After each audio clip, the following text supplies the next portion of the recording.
Hello दोस्तों, कैसे हैं आप सभी। उम्मीद करता हूँ सब अच्छे होंगे और आपकी सभी की तैयारी जो है बहुत बेहतरीन चल रही होगी। तो तैयारी की इसी क्रम में हम स्टार्ट करते हैं आज का अपना प्रैक्टिस सेशन 6 और हिस्ट्री से ये रिलेटेड यह प्रैक्टिस सेशन है। आपकी तैयारी देखते हैं कहाँ तक पहुँच चुकी है और कितने क्वेश्चन आप यहाँ पर सही कर ले जाते हैं। टोटल 30 क्वेश्चन इसमें आपके रहेंगे, तो पूरी क्लास जो है लास्ट तक देखें, ठीक, क्योंकि ये क्लास जो है आपके लिए एग्ज़ाम में काफ़ी हेल्पफुल रहने वाली है। तो चलिए फिर शुरू करते हैं आज की इस क्लास को, जिसमें पहला क्वेश्चन है गांधी इरविन समझौते पर हस्ताक्षर हुए कब हुए थे। 1931, 1935, 1942 या फिर 1919। तो गांधी इरविन समझौते पर हस्ताक्षर कब हुए थे? 1931। क्लियर? कब हुआ था गांधी इरविन समझौता? 1931 में। तो इस क्वेश्चन का सही उत्तर है ऑप्शन ए। बढ़ते हैं अगले क्वेश्चन की ओर। निम्नलिखित में से किसका स्थगन गांधी इरविन समझौते में किया जाना प्रस्तावित था?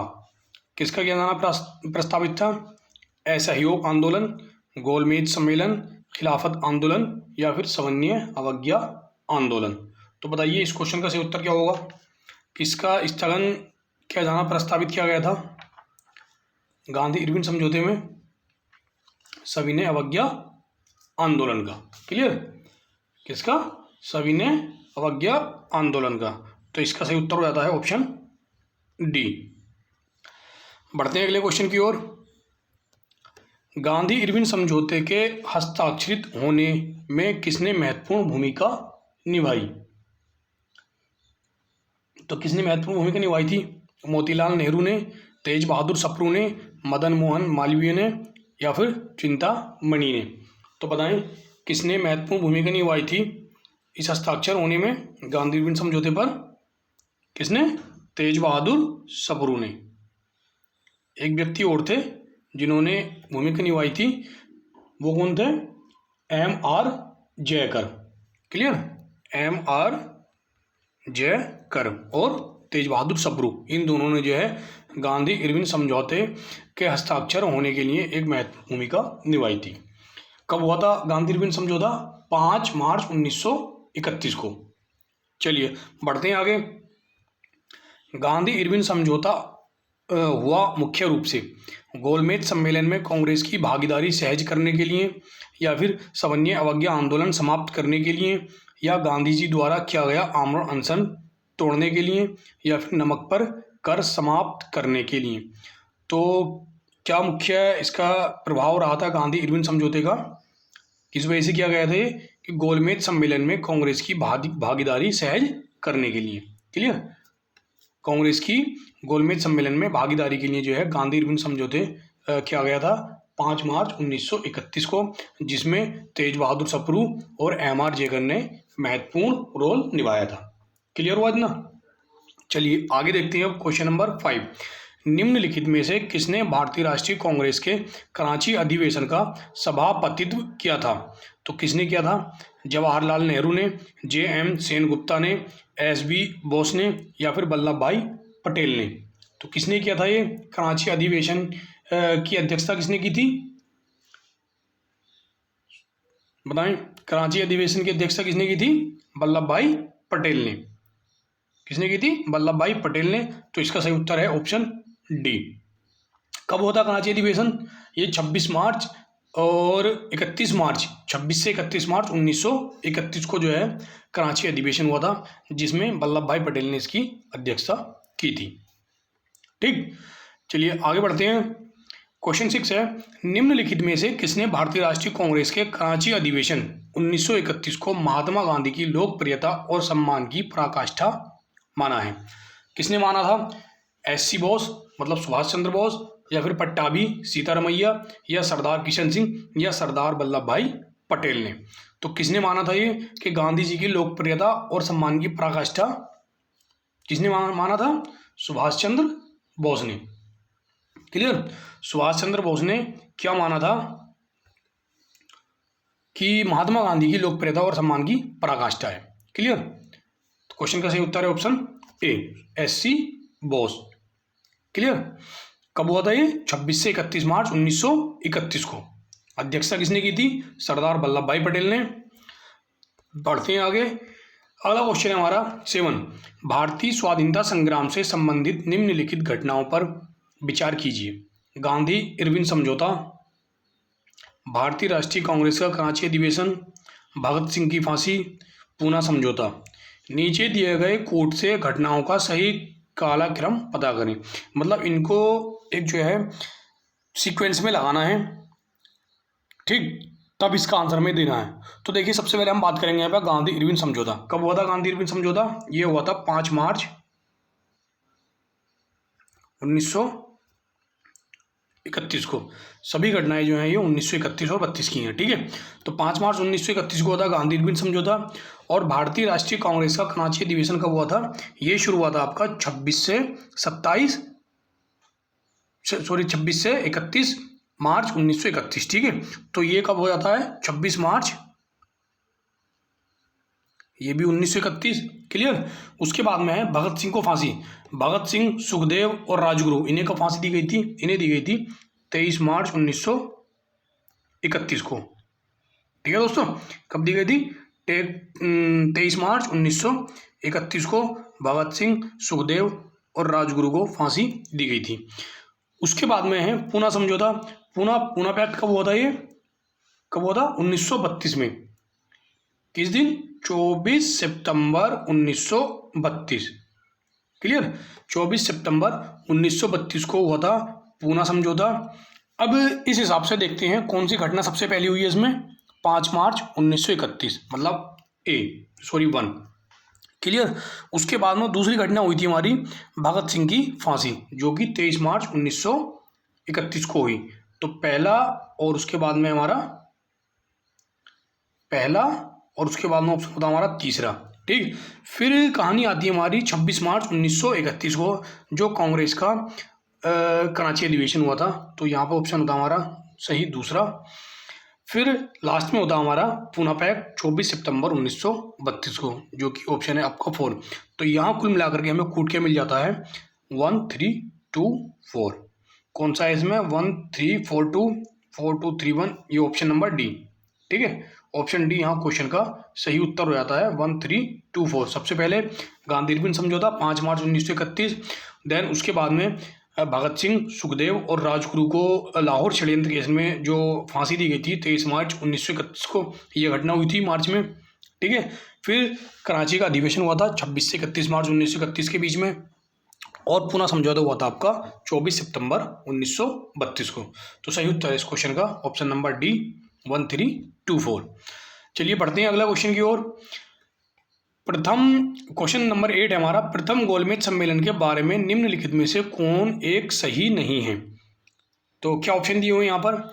यह 1932 में आयोजित हुआ था, इसे साइमन आयोग की रिपोर्ट पर चर्चा करनी थी, नेक्स्ट है इसका आयोजन लंदन में हुआ था, और इसमें कांग्रेस प्रतिनिधि मंडल में प्रतिभाग किया था।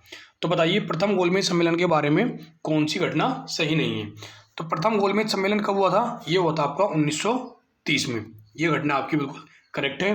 प्रथम गोलमेज सम्मेलन हुआ था 1930 में, क्लियर। 1930 में भी कब? नवंबर 1930 में हुआ था हमारा प्रथम गोलमेज सम्मेलन। कहाँ पर आयोजित हुआ था? लंदन में। इसे साइमन आयोग की रिपोर्ट पर चर्चा करनी थी, इसी वजह से जो था साइमन आयोग की रिपोर्ट पर चर्चा करने के लिए जो था लंदन में प्रथम गोलमेज सम्मेलन नवंबर 1930 में आयोजित किया गया था। तो यह घटना भी आपकी सही है, क्लियर। इसका आयोजन कहाँ हुआ था? लंदन में। यह भी बिल्कुल आपका करेक्ट है, ठीक। कहाँ हुआ था? लंदन में। और इसमें कांग्रेस प्रतिनिधि मंडल ने प्रतिभाग किया था। यह आपका ऑप्शन हो जाता है बिल्कुल गलत, क्योंकि पहले गोलमेज सम्मेलन में कांग्रेस ने प्रतिभाग नहीं किया था। कांग्रेस ने प्रतिभाग किया था दूसरे गोलमेज सम्मेलन में, क्लियर। तो इस क्वेश्चन का सही उत्तर क्या होता है? ऑप्शन डी, जो कि यहाँ पर गलत है। क्वेश्चन में क्या पूछा गया था? सही नहीं है, ठीक है। 1930 में आयोजन हुआ था प्रथम गोलमेज सम्मेलन का, नवंबर 1930 में। कहाँ आयोजन हुआ था? लंदन में। और किसने इसका आयोजन किया गया था? साइमन आयोग की रिपोर्ट पर चर्चा करने के लिए, ठीक है। तो यहाँ उत्तर होता है आपका सही ऑप्शन नंबर डी। चलिए बढ़ते हैं अगले क्वेश्चन की ओर। लंदन में संपन्न हुए गोलमेज सम्मेलन में भारतीय ईसाइयों का प्रतिनिधित्व किसने किया था? तो भारतीय ईसाइयों का प्रतिनिधित्व किसने किया था? ऑप्शन यहाँ पर ये बने आपके, राव बहादुर श्रीनिवास ने, या फिर सर अकबर हैदरी ने, या फिर सर एपी पेट्रो ने, या केटी पॉल ने। तो जो प्रथम गोलमेज सम्मेलन हुआ था 1930 में, उसमें ईसाइयों की तरफ से किसने प्रतिनिधित्व किया था? ये प्रतिनिधित्व किया था केटी पॉल ने। क्लियर? किसने किया था? केटी पॉल ने ईसाइयों की ओर से प्रतिनिधित्व किया था। और इस सम्मेलन की अध्यक्षता किसने की थी? ब्रिटिश प्रधानमंत्री रैमजे मैकडोनाल्ड ने। किसने की थी? ब्रिटिश प्रधानमंत्री थे रैमजे मैकडोनाल्ड। ठीक है, रैमजे मैकडोनाल्ड। ठीक, रैमजे मैकडोनाल्ड ने जो है इसकी अध्यक्षता की थी। और ईसाइयों की तरफ से प्रतिनिधित्व किया था केटी पॉल ने। कब हुआ था? नवंबर 1930 में। कहाँ हुआ था? लंदन में। क्लियर सब कुछ? बढ़ते हैं अगले क्वेश्चन की ओर। क्वेश्चन नंबर 10, द्वितीय गोलमेज सम्मेलन में कांग्रेस का प्रतिनिधित्व किसने किया था? तो द्वितीय गोलमेज सम्मेलन में कांग्रेस का प्रतिनिधित्व किसने किया था? जवाहरलाल नेहरू, अब्दुल कलाम आज़ाद, मोतीलाल नेहरू, या फिर महात्मा गांधी। तो बताएं, द्वितीय गोलमेज सम्मेलन में कांग्रेस का प्रतिनिधित्व किसने किया था? यह किया था महात्मा गांधी जी ने। ठीक है, द्वितीय गोलमेज सम्मेलन में कांग्रेस की ओर से प्रतिनिधित्व किए थे महात्मा गांधी। और ये गोलमेज सम्मेलन कब हुआ था? ये हुआ था 7 सितंबर से 1 दिसंबर 1931 तक। ठीक है, कब हुआ था ये? कब हुआ था द्वितीय गोलमेज सम्मेलन? 7 सितंबर 1931 से, ठीक है, कब तक? 1 दिसंबर 1931 तक ये सम्मेलन चला था आपका। 7 सितंबर 1931 से 1 दिसंबर 1931 के बीच में, जिसकी कांग्रेस की ओर से अध्यक्षता की थी। कांग्रेस की ओर से किसने प्रतिनिधित्व किया था? महात्मा गांधी जी ने। सही है। और इनके अलावा और कौन कौन थे?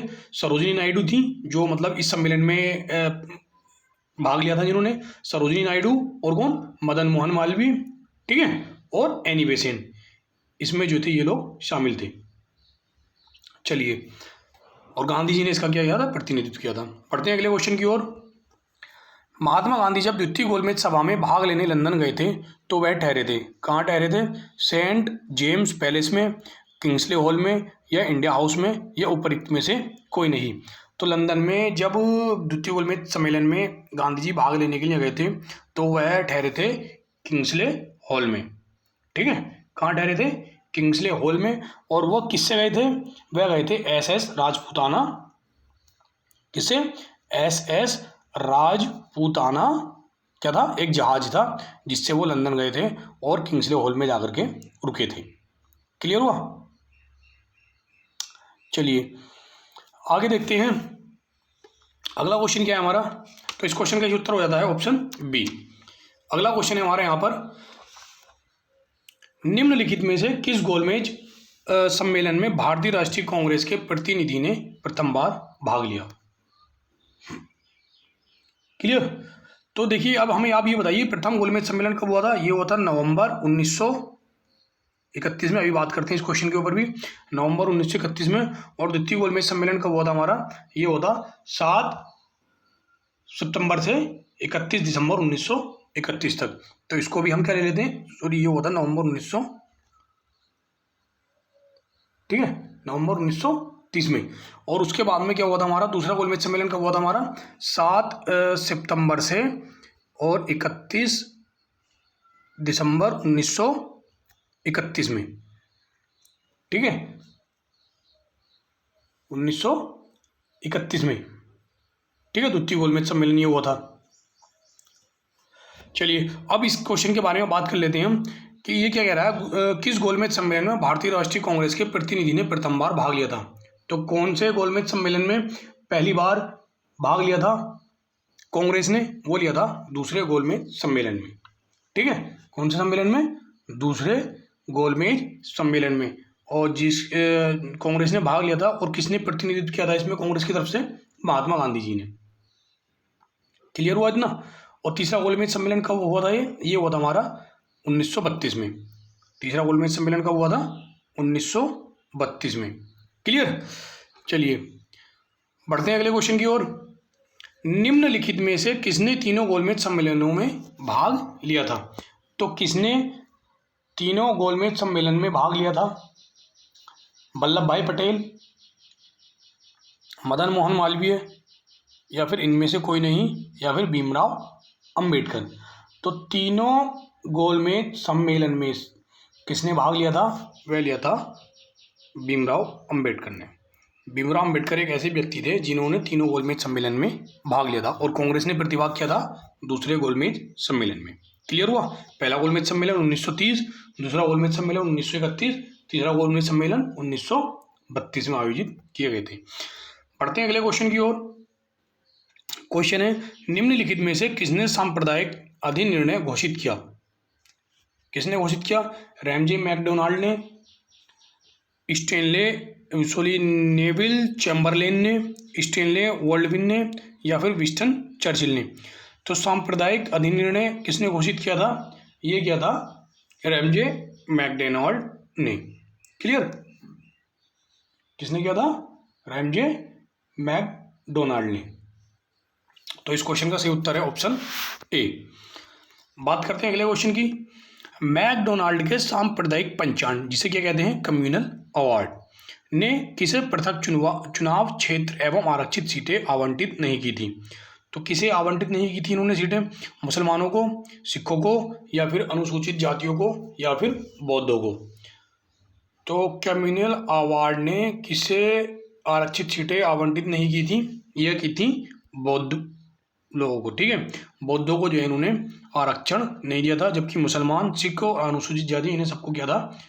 आरक्षण की सुविधा दी थी सांप्रदायिक पंचायत में। क्लियर? बात करते हैं अगले क्वेश्चन की।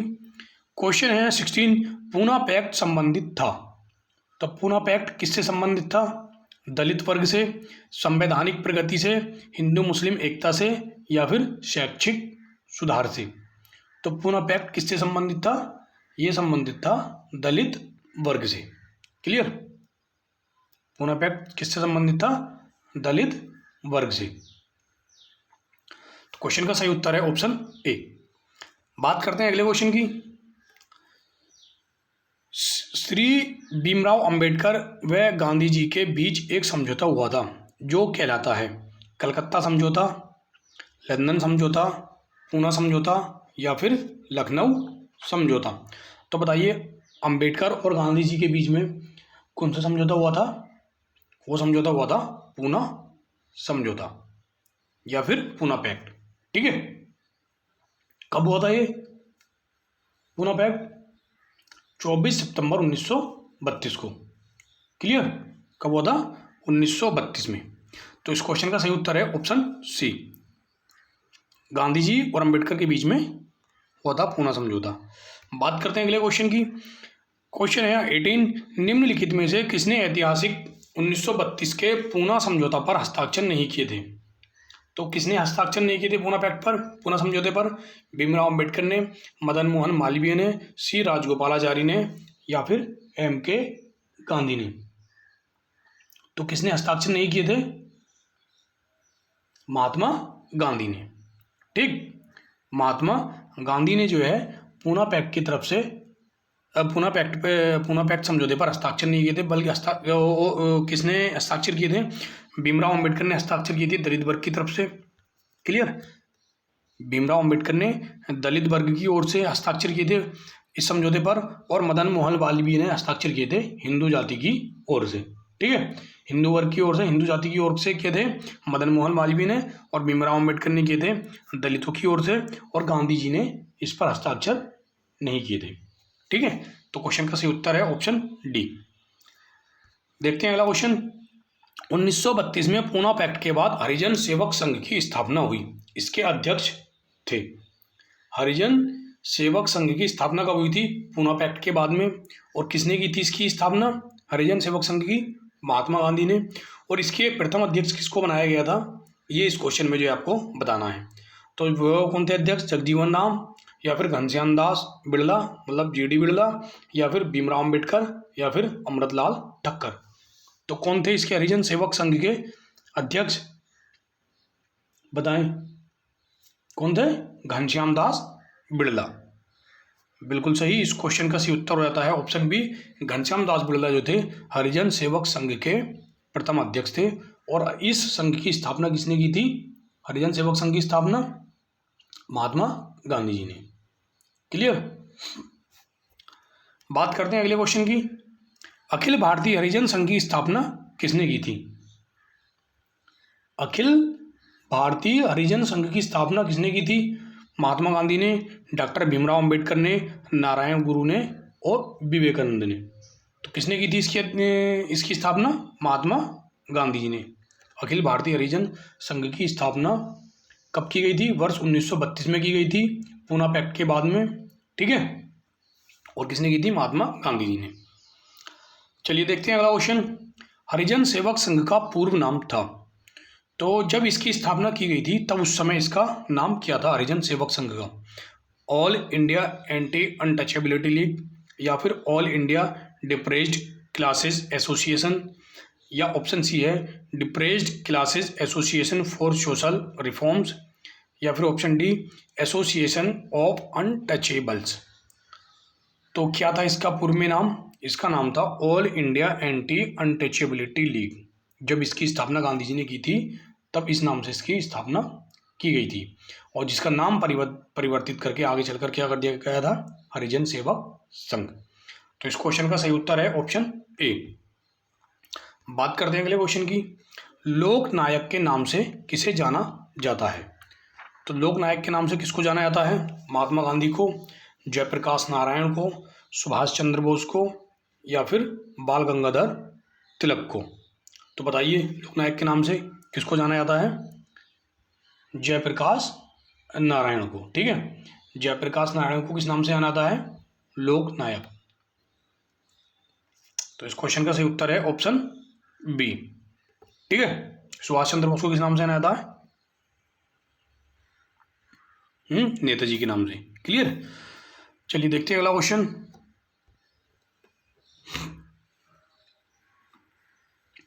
क्वेश्चन है 1938 में भारतीय राष्ट्रीय कांग्रेस के अध्यक्ष निर्वाचित हुए थे। कौन हुए थे? अबुल कलाम आजाद, सुभाष चंद्र बोस, या फिर पट्टाभी सीतारमैया, या फिर जेबी कृपलानी। बताइए इस क्वेश्चन का सही उत्तर क्या है? 1938 में भारतीय राष्ट्रीय कांग्रेस के अध्यक्ष किसे निर्वाचित किया गया था? ये निर्वाचित किया गया था सुभाष चंद्र बोस को। क्लियर। किसको निर्वाचित किया गया था 1938 में राष्ट्रीय कांग्रेस के अध्यक्ष पद पर? सुभाष चंद्र बोस को। ठीक है। और इन्हें सुभाष चंद्र बोस को इस अध्यक्ष पद के लिए निर्विरोध चुना गया था। क्लियर हुआ इतना? चलिए बात करते हैं अगले क्वेश्चन की ओर। क्वेश्चन है भारतीय राष्ट्रीय कांग्रेस के हरिपुरा अधिवेशन की अध्यक्षता निम्नलिखित में से किसने की थी? तो हरिपुरा अधिवेशन कब हुआ था हमारा? ये 1938 में। ठीक है। और इसकी अध्यक्षता किसने की थी? सुभाष चंद्र बोस ने। एससी बोस ने इस अधिवेशन की अध्यक्षता की थी 1938 में, और इन्हें निर्विरोध अध्यक्ष इस अधिवेशन का बनाया गया था। देखते हैं अगला क्वेश्चन। तो दोस्तों क्लास आपको कैसी लग रही है? सभी क्वेश्चन मोस्ट इंपोर्टेंट क्वेश्चन है जो आपके लिए आने वाले एग्जाम्स में काफ़ी हेल्पफुल रहने वाली हैं। ठीक है। तो ऐसे ही आप डेली प्रैक्टिस करते रहिए हमारे चैनल से जुड़ करके। 30 क्वेश्चंस डेली हम एक क्लास में लेते हैं, और बहुत ही कम समय में सिलेक्टेड क्वेश्चंस आपको यहाँ से दिए जा रहे हैं। तो इसलिए क्लास आपके लिए जो है हो जाती है इंपॉर्टेंट्स। और क्लास को आप जो है जितनी भी क्लासेस हमने अपलोड कर रखी हैं, और सभी की हमने जो है अलग अलग प्लेलिस्ट बना रखी है, जिससे कि आपको किसी भी क्लास देखने में दिक्कत ना हो। तो आप प्लेलिस्ट में जाकर के जो है क्लास ज्वाइन कर सकते हैं, और अपनी तैयारी को जो है एक अच्छी मंजिल की ओर तक ले जा सकते हैं। ठीक है। तो क्वेश्चन 25 है यहाँ पर। हरिपुरा जहाँ भारतीय राष्ट्रीय कांग्रेस का वार्षिक अधिवेशन 1938 में सुभाष चंद्र बोस की अध्यक्षता में हुआ था, वह निम्नलिखित राज्य में है। तो हरिपुरा किस जगह है? किसी स्टेट में हरिपुरा? इसमें डायरेक्टली ये बात की गई है, हरिपुरा है आपका गुजरात में। ठीक है। जहाँ पर 1938 में कांग्रेस की अध्यक्षता सुभाष चंद्र बोस ने की थी। तो इस क्वेश्चन का सही उत्तर है ऑप्शन ए। बात करते हैं अगले क्वेश्चन की। भारतीय राष्ट्रीय कांग्रेस के त्रिपुरी सम्मेलन में वर्ष 1939 में सुभाष चंद्र बोस को कांग्रेस का अध्यक्ष चुना गया। 1939 में एक त्रिपुरी सम्मेलन हुआ था, और उसमें जो है कांग्रेस का अध्यक्ष किसको बनाया गया था? सुभाष चंद्र बोस को। और ये त्रिपुरी किस जगह है? तो ये है आपका मध्य प्रदेश के जबलपुर में। ठीक है, कहाँ पर है? मध्य प्रदेश के जबलपुर में। और इस अधिवेशन की अध्यक्षता के बाद जो है, जो नेताजी सुभाष चंद्र बोस थे, अध्यक्ष पद को लेकर जो है गांधी जी में और सुभाष चंद्र बोस जी में कुछ मतभेद हो गया था, जिसकी वजह से सुभाष चंद्र बोस ने जो है अपने अध्यक्ष पद से इस्तीफा दे दिया था। और उसके बाद में जो है कांग्रेस का जो अध्यक्ष चुना गया था वो बनाया गया था डॉक्टर राजेंद्र प्रसाद को। ठीक है, तो ये कहाँ हुआ था? त्रिपुरी में हुआ था। और कहाँ पर है त्रिपुरा? मध्य प्रदेश जबलपुर में। ठीक है, 1939 में। चलिए बात करते हैं अगले क्वेश्चन की ओर। निम्नलिखित में से भारतीय राष्ट्रीय कांग्रेस के किस अधिवेशन में कांग्रेस अध्यक्ष के चुनाव में सुभाष चंद्र बोस ने पट्टाभी सीतारमैया को पराजित किया था? तो कौन से अधिवेशन में पराजित किया था पट्टाभी सीतारमैया को? हरिपुरा अधिवेशन 1938, त्रिपुरी अधिवेशन 1939, लाहौर अधिवेशन 1929 या फिर मद्रास अधिवेशन 1927? तो किस में किया था? त्रिपुरी अधिवेशन 1939 में। ठीक है, सुभाष चंद्र बोस ने पट्टाभी सीतारमैया को पराजित किया था, और जिसको लेकर के जो है गांधी जी और सुभाष चंद्र बोस में मतभेद हो गया था, और इन्हें जो है सुभाष चंद्र बोस को फिर कांग्रेस के अध्यक्ष पद से इस्तीफा देना पड़ गया था। ठीक है, उसके बाद में जो है किसको बनाया गया था यहाँ का अध्यक्ष कांग्रेस का? सुभाष चंद्र बोस को, डॉक्टर राजेंद्र प्रसाद को। ठीक है, इनके इस्तीफा देने के बाद में। तो बात करते हैं क्वेश्चन नंबर 28 की। सुभाष चंद्र बोस के त्याग पत्र के बाद भारतीय राष्ट्रीय कांग्रेस का अध्यक्ष कौन हुआ? मौलाना अबुल कलाम आज़ाद, पट्टाभी सीतारमैया, राजेंद्र प्रसाद या फिर सरदार पटेल? बताइए कौन हुआ था? राजेंद्र प्रसाद। ठीक है, 1939 में तो सुभाष चंद्र बोस के इस्तीफा देने के बाद में जो इसके अध्यक्ष बने थे वो बने थे राजेंद्र प्रसाद। चलिए बात करते हैं अगले क्वेश्चन की। क्वेश्चन 29, निम्नलिखित में से किसने सर्वप्रथम भारत में एक पृथक मुस्लिम राज्य का प्रस्ताव रखा?